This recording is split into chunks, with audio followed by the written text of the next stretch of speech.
जय श्री कृष्णा। आज हम जानेंगे रथ सप्तमी, सूर्य सप्तमी का व्रत कब है, उनका महत्व कैसे क्या है, इनकी पूजा विधि क्या है। श्री कृष्ण भगवान ने की जय। हिंदू धर्म में रथ सप्तमी का विशेष महत्व है। हिंदू पंचांग के अनुसार माघ मास के शुक्ल पक्ष की सप्तमी तिथि को रथ सप्तमी मनाई जाती है। इसे सूर्य सप्तमी भी कहते हैं। ये पर्व बसंत पंचमी के 2 दिन बाद मनाया जाता है। इस साल रथ सप्तमी का व्रत 16 फरवरी 2024 को रखा जा रहा है।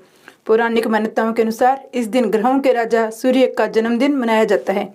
इसे रथ सप्तमी के अलावा अचला सप्तमी, विधान सप्तमी, आरोग्य सप्तमी, माघ सप्तमी आदि नामों से जाना जाता है। मानना है इस दिन सूर्य देव को विधिवत पूजा करने से साधन के धन, आरोग्य और संतान की प्राप्ति होती है।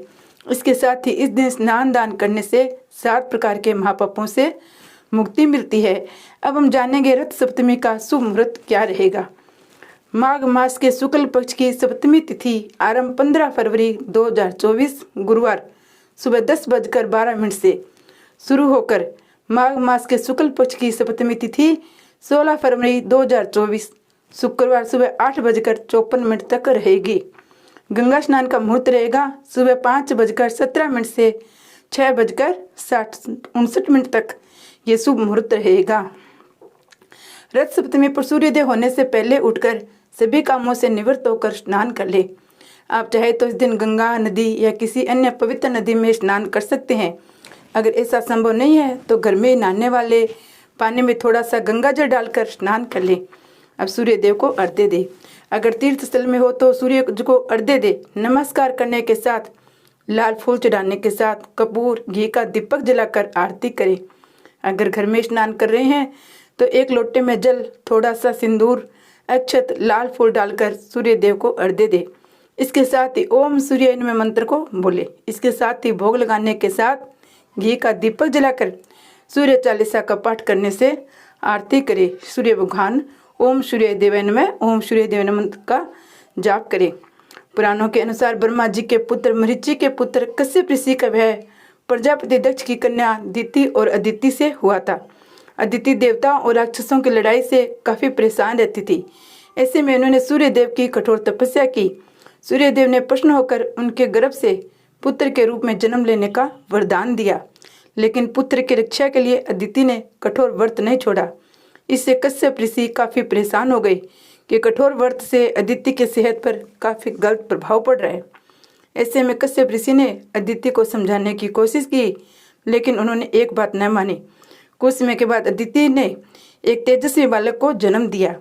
उन्होंने असुरों से देवताओं की रक्षा की। अदिति के गर्भ लेने के कारण बाल का नाम आदित्य पड़ा।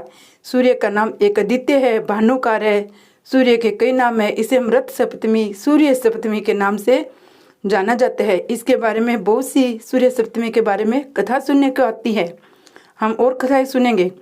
भविष्य पुराण की कथा के अनुसार एक गणिका इंदुमती ने अपने जीवन में कभी कोई दान पुण्य नहीं किया था। उसने एक बार वशिष्ठ मुनि से मुक्ति पाने का उपाय पूछा तो मुनि ने गणिका से कहा, माघ मास की सप्तमी को अचला सप्तमी का व्रत करते हैं। इसके लिए षष्ठी के दिन एक बार भोजन करना चाहिए। सप्तमी की सुबह आग के 7 पत्ते सिर पर रखे सूर्य देव का ध्यान करके स्नान करें। इसके बाद सूर्य देव की अष्टदली मूर्ति बनाए, शिव पार्वती को स्थापित करें, उनके विधि विधान से पूजा करें, तांबे के पात्र में चावल भरकर दान करें। गणिका इंदुमती ने ऐसा ही किया और शरीर त्याग दिया। इसके बाद इंद्र ने उसे अप्सराओं की नायिका बना दी। कथा नंबर 2 और भी है। एक बार की बात है, भगवान श्री कृष्ण के पुत्र सांब को अपने बल और शारीरिक सौंदर्य पर बहुत अभिमान हो गया था। एक दिन दुर्वासा ऋषि कृष्ण से मिलने उनके महल पहुंचे। ऋषि दुर्वासा कड़ी तपस्या में लीन होने के कारण उसमें अत्यंत दुर्बल हो गए थे। उन्हें देखकर कृष्ण जी का पुत्र सांब को हंसी छूट गई। ये देख ऋषि दुर्वासा क्रोधित उठे और उन्होंने सांब को कुष्ठ रोग होने का श्राप दे दिया।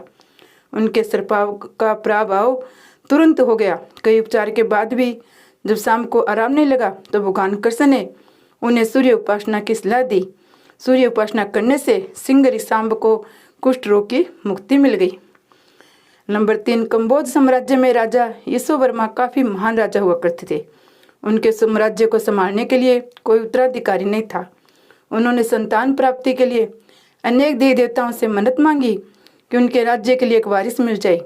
फलस्वरूप भगवान की कृपा से उनके घर में पुत्र का जन्म हुआ। लेकिन उनकी खुशी ज़्यादा दिन नहीं चली, क्योंकि उनका पुत्र मानसिक रूप से बीमार था। उसमें उनके राज्य में एक साधु आई। राजा यशोवर्मा में उनकी खूब खातिरदारी की, जिसके प्रश्न होकर साधु ने उनसे वर मांगने के लिए कहा। राजा ने अपने पुत्र की मानसिक बीमारी की बात साधु को बताई। इस पर साधु ने कहा, यह तुम्हारे पिछले जन्म के कर्मों का फल है, जिसके कारण तुम्हारे ही पुत्र की यह हालत है। साधु ने इसे उबरने के लिए राजा को सूर्य रथ सप्तमी का व्रत सच्ची श्रद्धा और पूरी निष्ठा के साथ करने को कहा। राजा ने वैसा ही किया। परिणाम स्वरूप राजा का पुत्र धीरे धीरे मानसिक लाभ प्राप्त करने लगा, पूरी तरह ठीक हो गया। उसके बाद राजा के सूत्राधिकारी प्राप्त ने पुत्र ने राज्य शासन किया, कीर्ति यश प्राप्त किया। श्री कृष्ण भगवान ने की जय। ओम सूर्याय देवाय नमः। सूर्य सप्तमी के दिन सूर्य भगवान की पूजा करके ओम सूर्य देव मंत्र की माला फेरे और अपने पुत्रों की, अपने संतान की रक्षा के लिए सूर्य भगवान का स्मरण करें। ओम सूर्याय देवाय नमः।